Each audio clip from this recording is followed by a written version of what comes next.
मी मनीषा तुमचे खूप स्वागत करत आहे माझ्या घरची मेजवानी या युट्यूब चॅनलवर। तर आज मी तुमच्या सोबत शिऱ्याची रेसिपी शेअर करणार आहे। तो सुद्धा मी अगदी सोप्या पद्धतीने शिरा बनवणार आहे। तो व्हिडिओ शेवटपर्यंत पहा। शिरा बनवण्यासाठी सर्वात आधी पातेलं मी गरम करून घेतलंय। त्याच्यानंतर त्यामध्ये 3 मोठे चमचे तूप घालणार।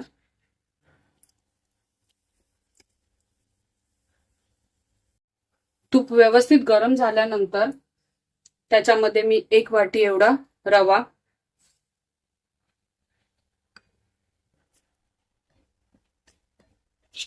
तूप गरम असताना घातलं की रवा हा चांगला फुलून येतो आणि हा थोडा मंद आचेवरती व्यवस्थित असा भाजून घ्यायचा।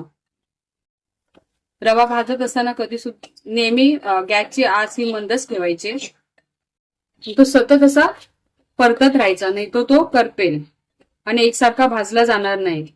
इथे पाहू शकता की थोडा रव्याला तांबूस असा रंग आलाय। आता त्याच्यामध्ये आपण हे ड्रायफ्रुट्स टाकूया। ड्रायफ्रुट्सचे तुमच्या आवडीचे तुम्ही घालू शकता। इथे थोडे तुपावर भाजले जातात आणि खाताना सुद्धा त्याची चव चांगली येते।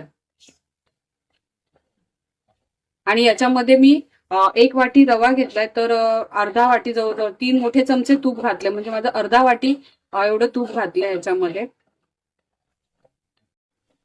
इथे पाहू शकता की रवा हा व्यवस्थित असा तूप सोडू लागलाय।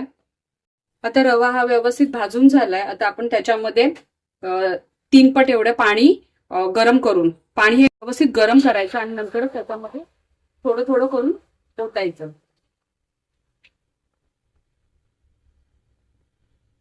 पाणी गरम करून ओतलं ना तर रवा आपला छानपैकी असा फुलून येतो। रव्यामध्ये पाणी हे सोक झाल्यानंतर त्याच्यामध्ये 1 वाटी रवा घेतलाय तर 1 वाटी साखर घ्यायची। ती व्यवस्थित अशी मिक्स करून घ्यायची। साखर थोडी विरघळल्यानंतर याच्यामध्ये आपण अर्धा चमचा एवढी वेलची पूड घालूया आणि ती व्यवस्थित अशी परतून घ्यायची। इथे पाहू शकता की आपलं साखर पण व्यवस्थित रव्यामध्ये विरघळले, शिवाय पाणी सुद्धा त्याच्यामध्ये व्यवस्थित सोक झाले आणि आपला रवा हा व्यवस्थित असा फुलून पण आलाय। आणि माझी जर शिऱ्याची रेसिपी जर तुम्हाला आवडली असेल तर लाईक करा, शेअर करा आणि चॅनलवरती नवीन असाल तर सबस्क्राईब करा।